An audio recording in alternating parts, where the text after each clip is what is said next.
Let's talk about it.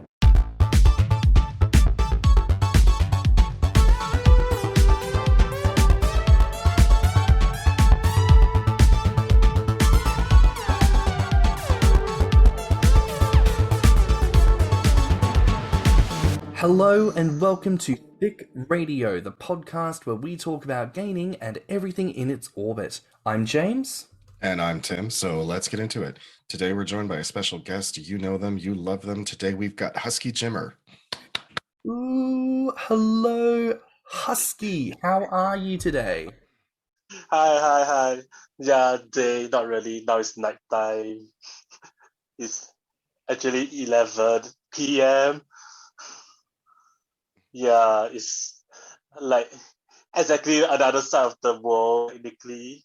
For listeners who aren't Yeah. aware, I'm based in the UK, so it's in the middle of the afternoon here, but our friend is all the way in Singapore, so it's 11 p.m. or even nearing midnight there.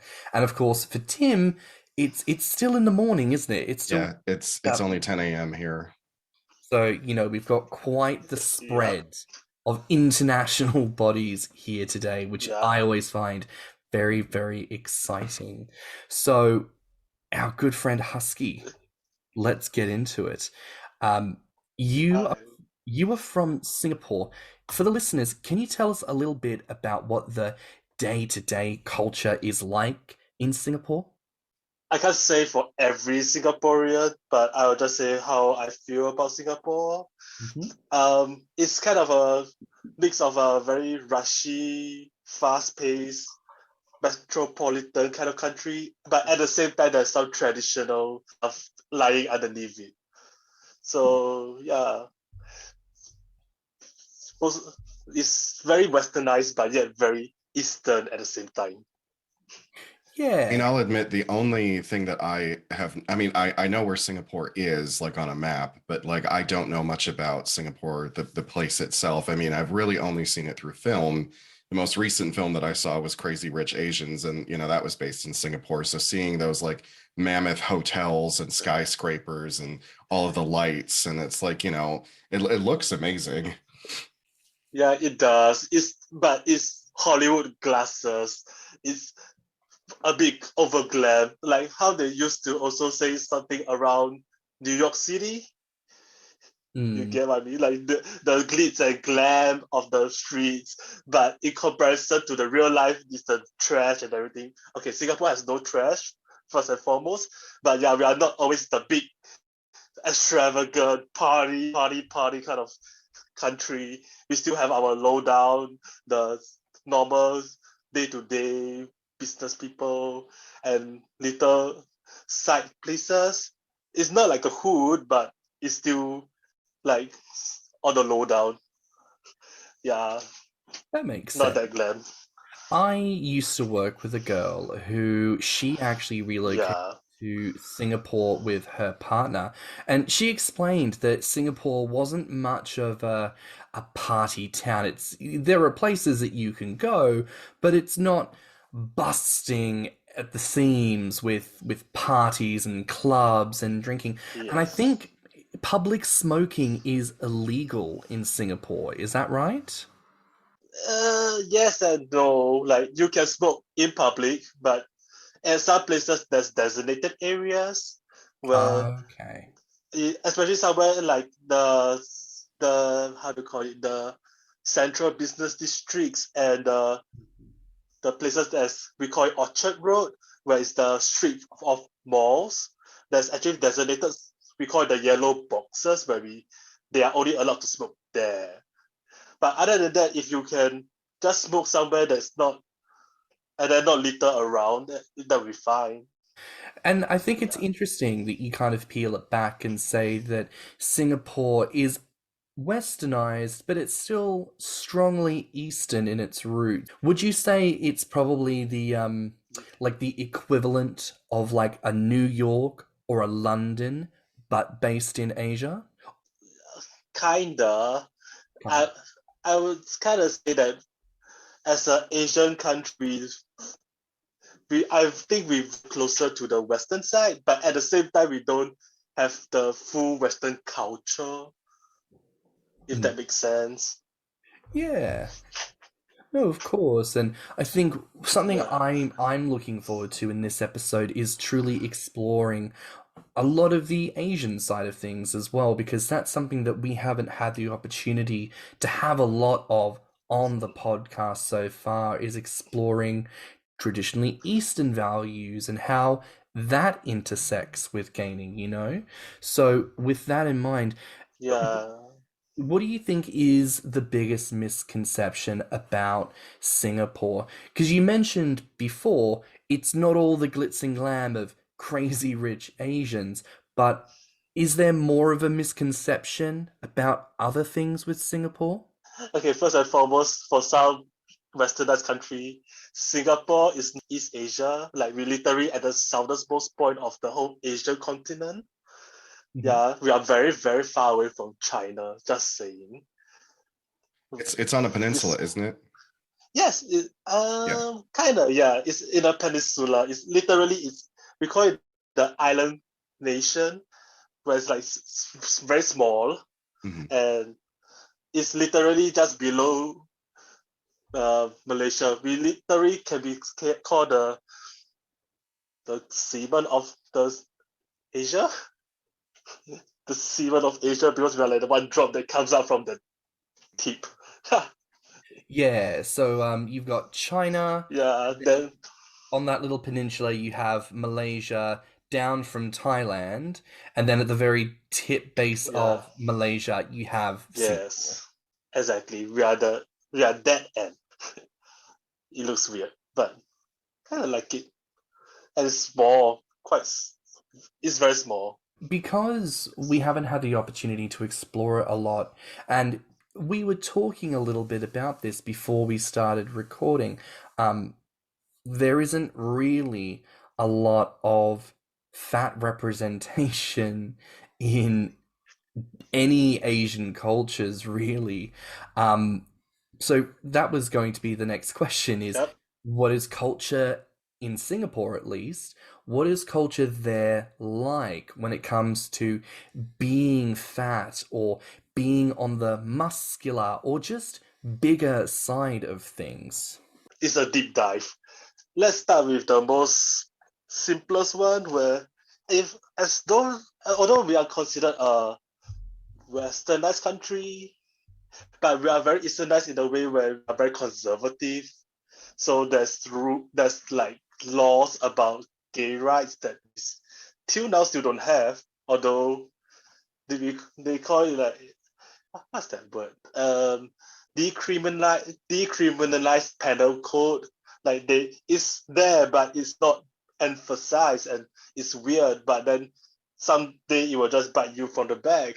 But it's the penal code 377A that is still there for some reason, and that is the traditional part of things where they just don't want to remove it because a lot of the other more conservative older Asian around the area would just still say like it's a sin to be having a same-sex relationship. Wow. Yeah, so that is one part of it. Yeah, so I'm straight. I not tell the whole world that I'm like not straight, but I am straight. So I'm curious about that, about criminalization of homosexuality in Singapore. Is that due to missionaries going over there and converting people to Christianity? Like, is there a large population of Christians in Singapore and that's why those laws are in place? Or is there anything in any of the Eastern religions that preaches against it? It's my point of view. By what I know is that the highest population in terms of religion in Singapore is Christianity, and actually not really. Buddhist has more, but we still have a higher number of Christianity and Muslims. We have Muslims here. Yeah, it's still on the bigger numbers. So, and that's the reason why that they still find that same-sex relationship is not good. I'm me myself. I'm not much of a believer in God, but yet I'm still a believer in God. I'm Buddhist. Not 100% into it, but yeah, I still believe that love is love. Yeah, I was just curious because to my knowledge, and granted, I am a Western person who knows very little about Eastern religions, but I could not think of anything off the top of my head in Buddhism that is against same-sex relationships. But maybe you do. I don't know. Exactly. There's nothing there. Not much Buddhist teachings that says no to same-sex marriage. It's only the Christianity they have that one verse. The Muslim also have the same verse because Quran and the Bible's kind of the same book. Yeah. Somewhere, I'm not sure. The first 5 books, I think. Yeah, so I guess so. I didn't buy them anyway. I hate books. But and that's fair. So it's interesting hearing this understanding about, even for a westernized country in the East, there's still a lot of that ideology behind it. And so that's very fascinating from, an LGBT perspective. What is the culture and vibe around being fat or just being a larger person? Yeah, another rabbit hole. Yeah, in terms of being fat here in Asia, I think it's taboo, I would say, where to everybody in the world, especially Asia, they always believe that thinner is prettier, nicer, healthier, more appealing to people. Even I myself got brainwashed into that manner also. Like, it's always about the sharp jawline, the flat chest, the skinny waist with abs of Adonis, legs that can fit skinny jeans for some reason. Yeah. So thin is in. I mean, I suppose there's a comfort in the idea that what's happening in the West is in many ways still happening in the East. We are still sharing that common struggle, even though body positivity and fat liberation obviously is being pushed very strongly in the West. There's still a lot of ground to be covered. And, I would imagine the upside for countries much like Singapore, because this was the case with Australia with same-sex marriage. They were very hesitant to have same-sex marriage, and of course everyone was pro-gay until the debate came out, and then everyone's got something to say, and then you find out there's a whole lot more conservatives than you thought there was. But the selling point for a lot of Australians was the understanding, because conservatives would say, if you allow gay marriage, everything horrible will follow. But of course, everyone pointed to every other nation where same-sex marriage had already been approved, and the whole country hadn't fallen apart. And their point was, if they did it and they were fine, we can do it and we will be fine.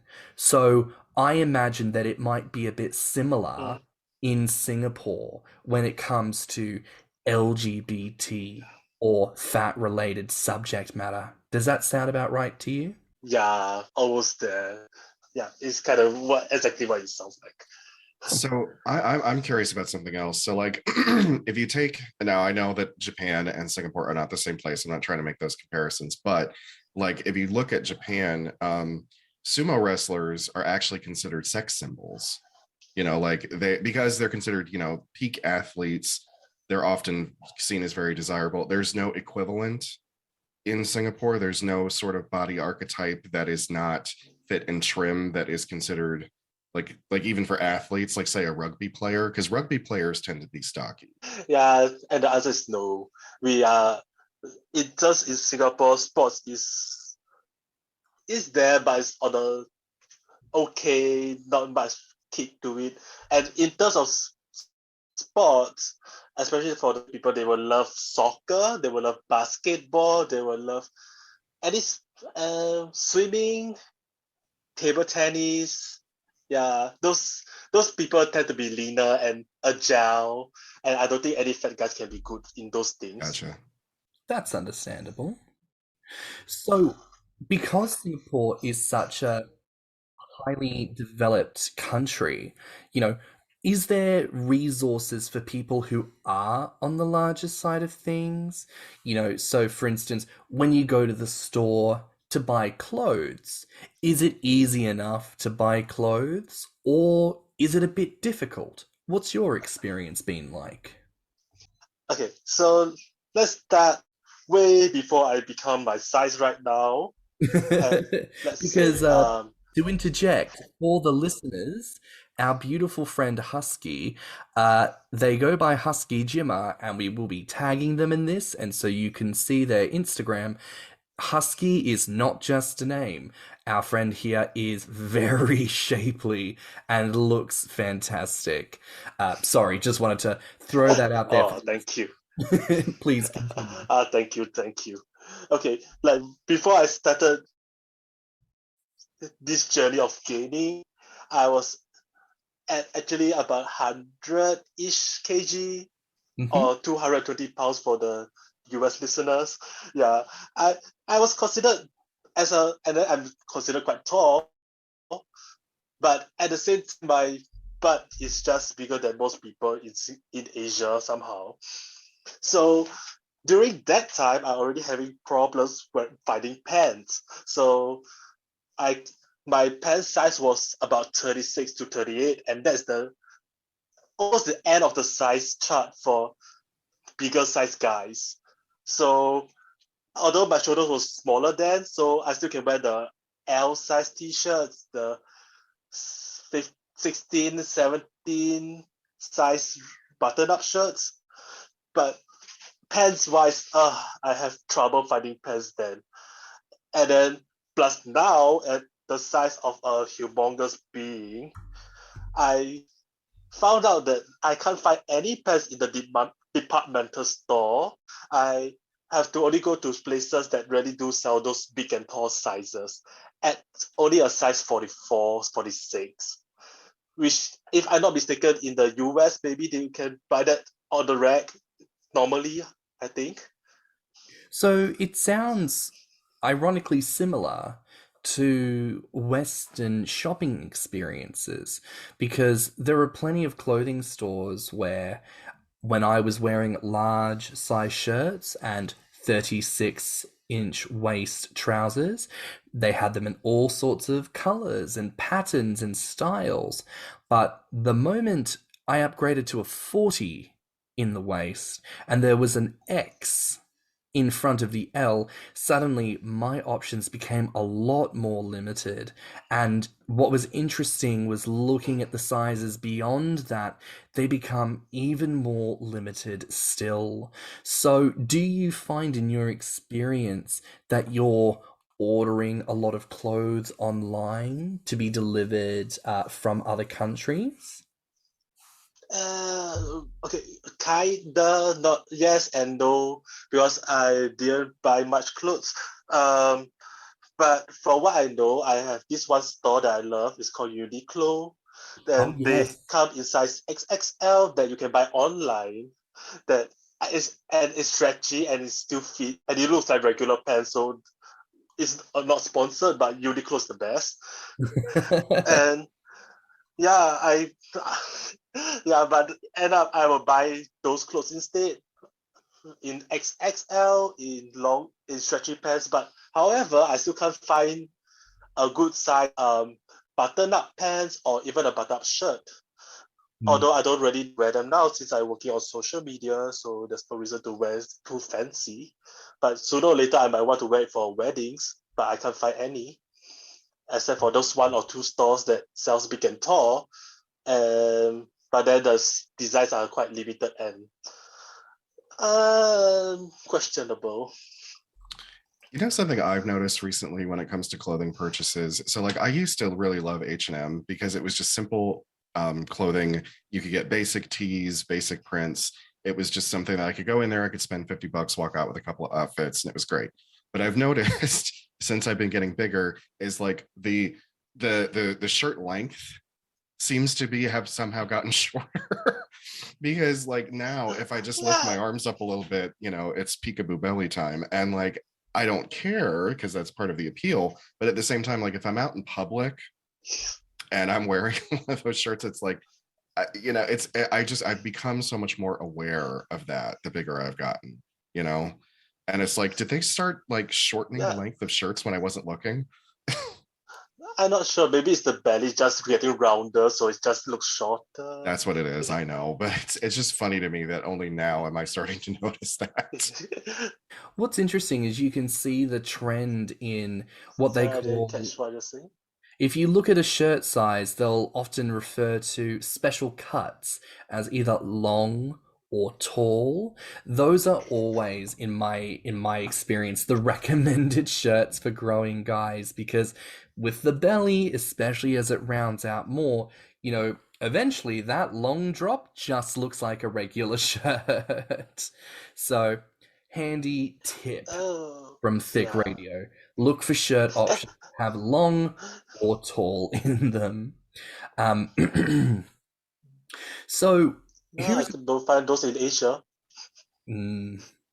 So I do want to ask, as you've expressed, fat culture in Singapore is really not a positive one, and certainly something that you have to deal with on a regular basis.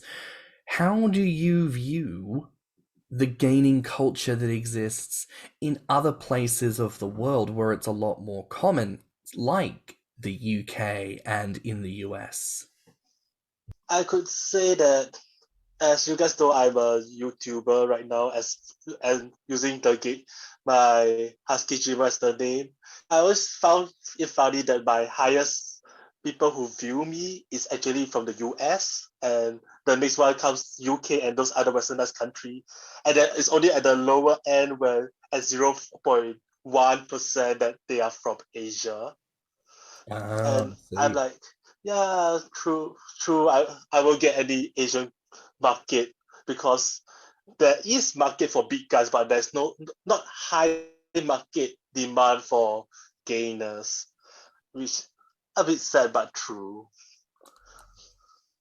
Which I find interesting, because just doing a quick search on Grommr of people who are listed as living in Singapore, there's quite a few. Yep, and a few. And because they are using Grommr, but they are not 100% gainers. They could be just chubs that put the word gainers because it will attract the attention of real gainers. Oh, I see. Or like chasers. Yeah, and some of them are actually gainers, but they are not 100% committed because of the culture here. Gotcha. Yeah, that also can be the case. And a lot of them are actually, after searching through them, a lot of them are actually just chasers. More people who like the fat guys. So they are trying to try their luck here instead, Oh, okay. I mean, I can't fault them for wanting to be... Yeah, although I find a few gainers guys. So you've already explained that the gaining community Sure. in Singapore doesn't really exist. I guess I would ask, what would it mean to you if there was a gaining community? Would that make you feel more comfortable to express yourself? Would you feel like you have more permission to eat and indulge in a more public setting? What would it mean to you? I'd be like, I think it's fine for me to get like 3 burgers in one sitting, and no one's bad an eye, hopefully. And also like less people being, a fat guy eating burgers, why is he having a diet? Those kind of feelings, that would be great. Yeah. And yeah, although I need to correct a bit, we do have a gaining scene, but it's small, like 7, but it's small. It's not like not everyone is like gelled together. We don't have Grommr here, so sad. I mean, that's not uncommon for a lot of gainers, though. I mean, James and I just went to our first like really big gainer meetup not too long ago, and for a lot of us, it was our first. And it's unfortunate that like we are separated by so many thousands of miles. There's a lot of people on Grommr. There's a lot of people in the gainer community, and there are more people that are discovering it every single day. But because world population is at 6 billion at this point, it's kind of hard to come to the realization that like, oh, there's maybe 80,000 of us, but that's really small in comparison to world population. And we're separated by like, even within the respective like US states that some of the gainers I know live in, they're separated by a couple 100 miles. So. Exactly. And in Singapore, the 100 miles is just like from one end to the other end. We can always meet in the center, and it's still also a place to meet. But yet nobody's able to do that because we are all busy somehow. And yeah, and also let's see, lost my train of thought here. Yeah, and then so wish that I can visit more people because yeah, traveling down to the US sounds fun. I heard the food there was huge. Yes. The food on the boat was definitely, there was an abundance of it. There were any time of the day you wanted food, it was available. I think the thing that people have commented I've been to a cruise before, and it's like nice. Certainly, the feedback I got the most was people's laughing at the look on my face when I would look at the gigantic portions that they serve in America. Oh yeah, no, that moment where you realize just how large a U.S. soda is from a U.S. fast food chain. You're like, this is illegal over in the U.K. I'm like, this is America, sweetheart. We don't give a shit. We don't give a shit over here. We'll fatten you up. We don't care. Yeah, and over here in Singapore, we actually also have some of the fast food chains like Five Guys. We did brought them here, and first time I had Five Guys, I'm like, what's with the portion of fries? Oh my god. It's oily, it's deep fried, and it's in a big cup, and the cup is overflowed with more fries, and the whole bag is fries, and I'm, oh god, gainer paradise, I guess. But then there's a drink fountain that I can refill, and although it's expensive here somehow, but I did enjoy the portion. I can huge. imagine. The portions are great. I love them myself. Yeah. I had another question, and I don't know if you can speak to this because I don't know if you know the history of it or not.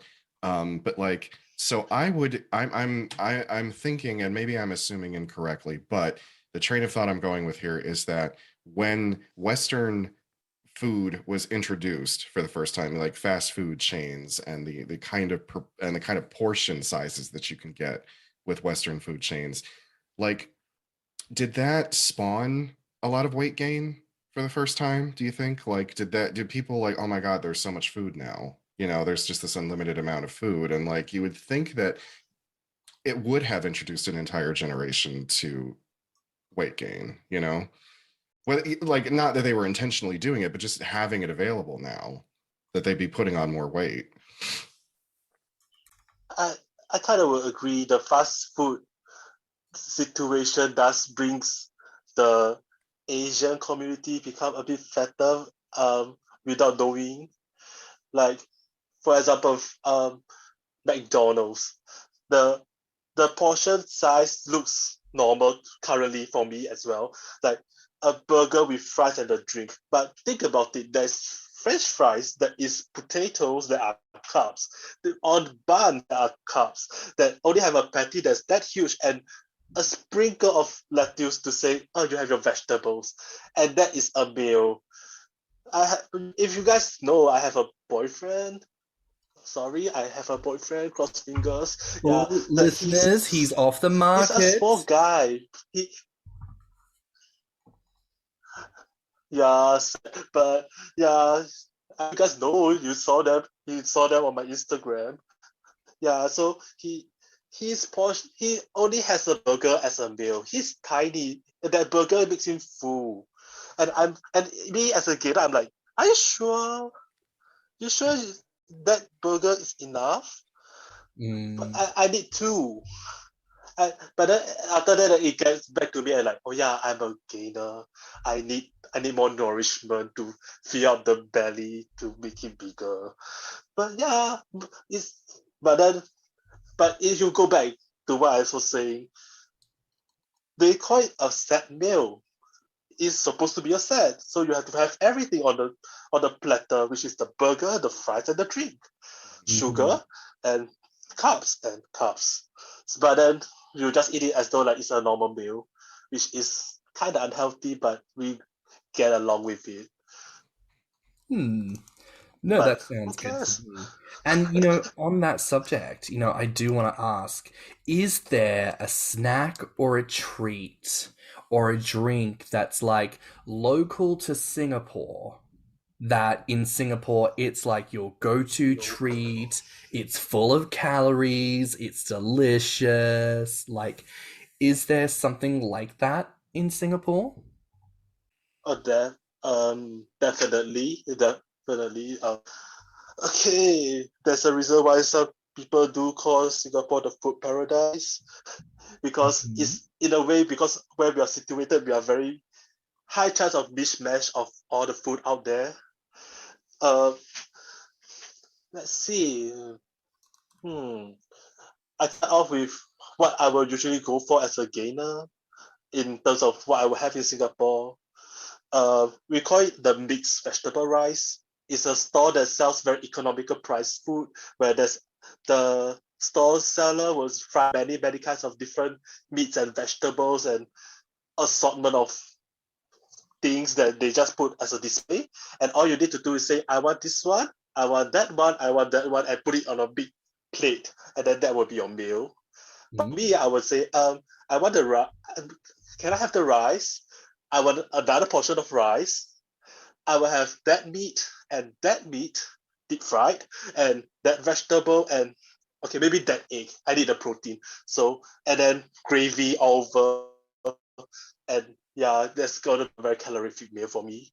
Nice. Some people actually do gain by eating rice. And is that particular... Then desserts. Ooh. Desserts. So I was gonna ask, the way that you have that meal, does that have like a name? Is that like a Singapore special? Does that have a little name to it? Or is that just you being a greedy fat boy having every delicious, tasty calorie that you can get your hands on? Okay. I guess it's kind of a Singapore and Malaysia kind of thing. So for the Malaysian listeners, yeah, you should also know what I'm talking about. So the term is called mixed vegetable rice, and in Chinese it's called 杂菜饭. Cai as in vegetable, 杂 means mixed, fan rice. So and cai peng in Hokkien, and so it's just a mishmash of all the things and put on a plate as a meal. Beautiful. That sounds tasty to me. I'll take 3 servings personally. I'll be right there with you. And apologies, I cut you off before. Exactly. You had You were about to mention desserts, and of course I've got a massive sweet tooth, so my ears picked up immediately. What do you have for a dessert typically in Singapore? Okay. There's actually kind of like different kind of desserts in terms of like the Asian in Singapore, because we special countries, as I said before. As Chinese, I do like the sweetened shaved ice kind of dessert. So there's this thing we call ice kacang, where it's like a red bean with sweetened red beans with shaved ice that poured with sugar syrup of different colors and with a lot of different ingredients inside, and then you can eat it, and it's sweet and cold. Because for those who didn't know, Singapore is very, very, very hot. It's nearly on the equator. For anyone who has never looked at a map, it is quite close to the equator. And as being from Australia, I feel you. I feel you, girl. We are similar equatorial. I wish I knew what that was like. Singlet, walking from one store to another store. I would love to live in the tropics. I'd be sweating like that. I can deal with that though. Sure. Like I could deal with the sweat. Also. I could deal with being hot because the ocean is there, and I can just go jump in the ocean. Not really. It's big. It's small, but it's still big. And then the ocean is still kind of not that cleanest. We are not like sandy beaches of Phuket or the Maldives. It's because we are a trading port, so ships drive here and there, so the sea is murky. You can't see the bottom of it. Sometimes there's a lot of like seaweed that's like landing around the sand. A view. It's nice. You can jump in it, but specific locations, some places is not deemed swimmable. Well, yeah, but I'm sure you guys have some nice beaches. I'm sure you guys probably have beaches that would be comparable to some places in Florida. Yeah, definitely we have that. But also there's also a problem when we are quite humid. We are very wet of a country as well. So imagine being hot, but then you are sweaty and you are sticky all over, but then you are still going out somewhere else, and you finally cool down for a while, but then you still have to go out one more time. Oh no, I'm used to that. I'm used to because so might as well get yourself some ice. Because even living in the northeast of the United States, I mean, the summers here can get up to the 90-degree weather. Like we can get hot, sticky, humid weather here too. I mean, it doesn't last as long. It's only around for a couple of weeks and then it goes away. But it can be pretty miserable in summer here. Yeah, I feel if you've never experienced an equatorial summer, I feel that you have to be there for the entire duration of the summer. And because, Husky, I'm sure you can understand this, you're doing fine, everything's fine, until the aircon dies. And then it's horrible. Yes! Yes!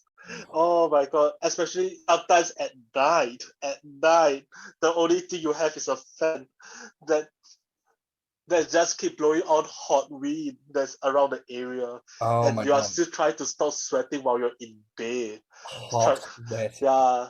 Thank goodness I have air conditioning in my room. So trying to explain and when you're a fat guy, you sweat even more. And I've said before, this was the moment that I wanted to move to the UK, because I came to visit for my 25th birthday and loved it. And of course, everyone said, don't get too hung up. You'll have, it'll be holiday blues, they call it when you get home. They'll say, of course you'll miss it, but Australia's your home. And I left the UK, I believe it was a 7-degree day, 7 degrees Celsius. And when I returned to Australia, it was in the high 30s, because it was just at the turn of summer. Clear for Americans, I think, means it jumped from the low 70s to over 100. Yeah, that would probably be comparable. So I have this memory of laying on my bed on top of a towel because I'm sweating so much.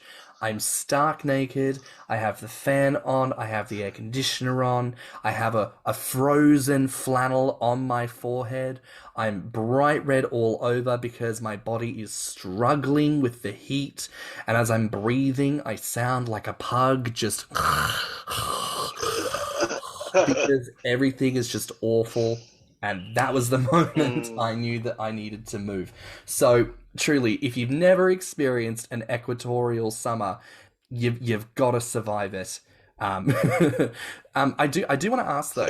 So, you explained how, because fat culture isn't really a thing in Singapore and in large Asia, are there any Singaporean characters or public figures that have inspired you? As Tim said, anyone from Singapore that might have been a sumo wrestler or a rugby player, or was it predominantly larger figures on Western television that might have inspired you? Okay, for me personally, high chance it might be the westernized people that would inspire me. To the size, but then at the same time, as a straight quotation mark guy, I kind of like to watch some porn. They are best, and then that's also why it inspired me to be bigger, because I kind of like those big chunky chests, big belly, rounded. and big thighs, big butt, and walking around like I'm the alpha with the hairy chest kind of feels. And in Asia, you don't really see much of that. Like there is some muscular guys, but they cannot compare to those Asia porn stars level. Not Asian porn star. The American, the European porn stars level. The bears.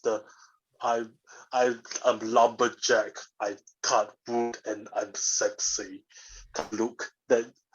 Yeah, some of the Asian people might aspire to be one. Yeah. See, I find that if so you want to say some fascinating. Asian culture, yeah.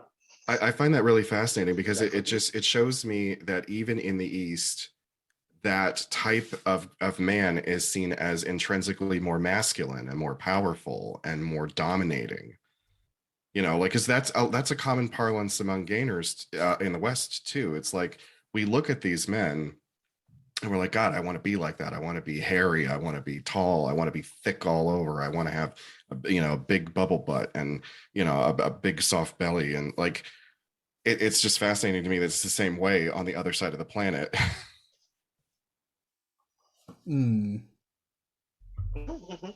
Okay, but also let me just add some Asian things that also get inspired by. Okay, for those who don't know, there's actually this kind of Asian bear, Japanese bear comic that kind of also like porn. It's also quite sexy. They are, let's see, one of the guys named Jiraiya. I don't know whether you guys heard of it. Like he likes to draw guys that are big and blurry, but then they are all more Asian guys. Yeah, also inspired to be one of those guys. Then what others artists are there? There are a lot, but I just can't it's not on the tip of my tongue. That's okay. Like I know of them. I like to watch them. Yeah, but yeah, those are my Asian ideas of how a big guy would look like. I also want to be like them. That's great. No, because I was let me just finish it because it's funny. Because big adobo is Filipino dishes. We have there's some Filipino people who makes it here, but not as much. But it's like yeah, it's still Southeast Asia, but it's not Singapore culture. It's so funny, but yeah. No, that's fair. I imagine it's much the same as... Okay, let's continue. That's okay. So I want to ask then, what changes do you see in the Singaporean gaining community? And as you said, there's not necessarily very many of you, and you don't get to meet up as often as you would like. And maybe that's the change you would like to see. But is there anything else that comes to mind? Any major changes you would like to see about gaining in Singapore? Okay, I do wish that the gaming scene won't be so. I would say, okay, let me rephrase myself again. I do wish that the gaming scene won't be shown as such a scene, gluttony and like disgusting because it's.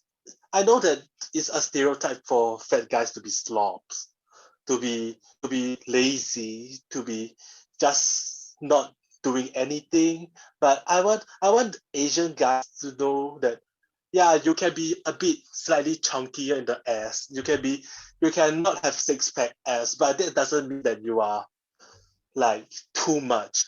Even if you are a lot, you can always make yourself look more presentable. That actually fat guys are not just a slob. There is fat guys that are nice and well presented, and the only difference that we just eat a little bit too much, but that's about it. We are not lazy, that's for sure. Some of us even work out. It's just that we just didn't lose the weight, or we didn't intend to lose the weight. So yeah, I just wish that there's these stereotypes out of the way that fat is bad. I like that. And I don't think that's unreasonable. You know, I think ultimately what we want as gainers and what we want as people of plus size is the freedom to be ourselves. You know, deep Exactly. down inside, we know that being big is beautiful for us. And we love to express that.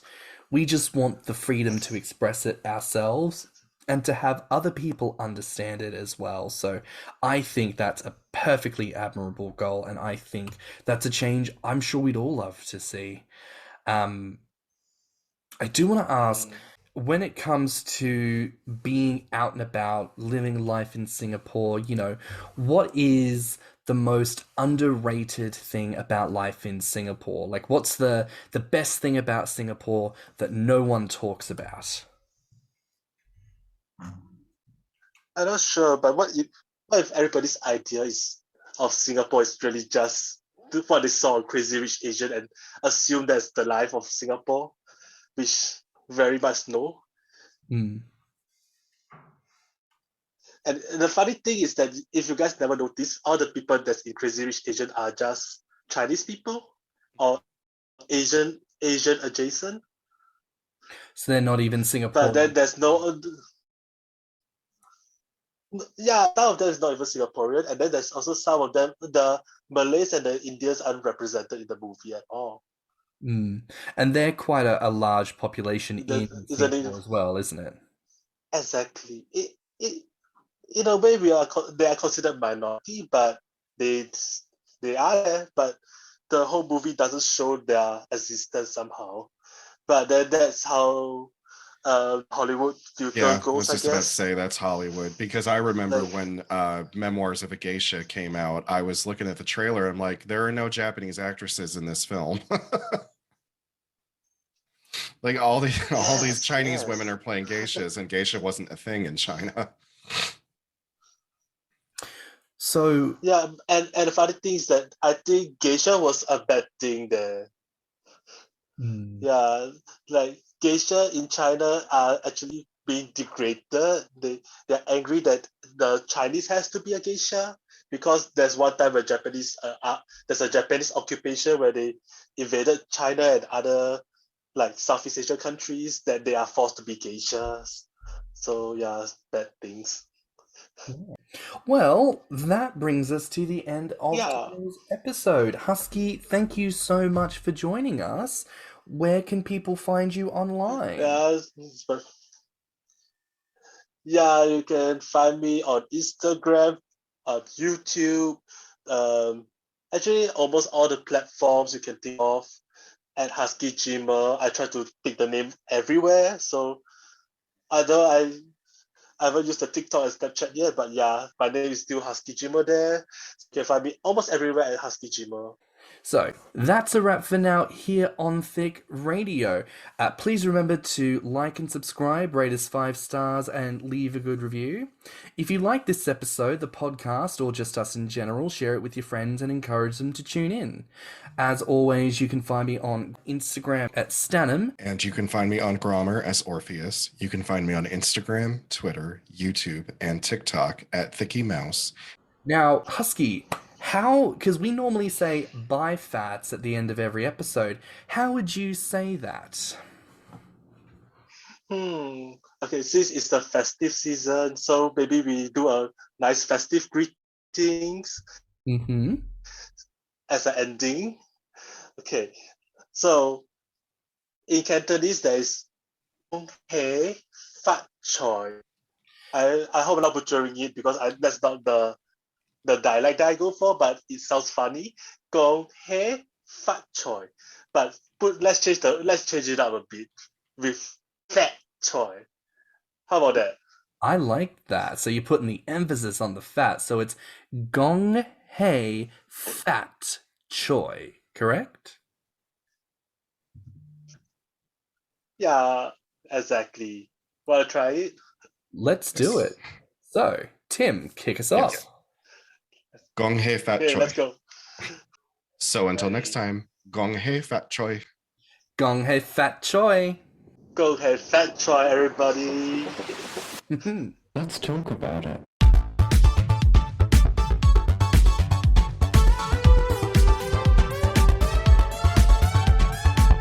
Thicc Radio is a Patreon and Anchor app podcast produced by Stan and Thicky Mouse. Mixed and mastered by stannnum. Our artwork is provided by Lokitu. Our theme song is provided by BlueSky.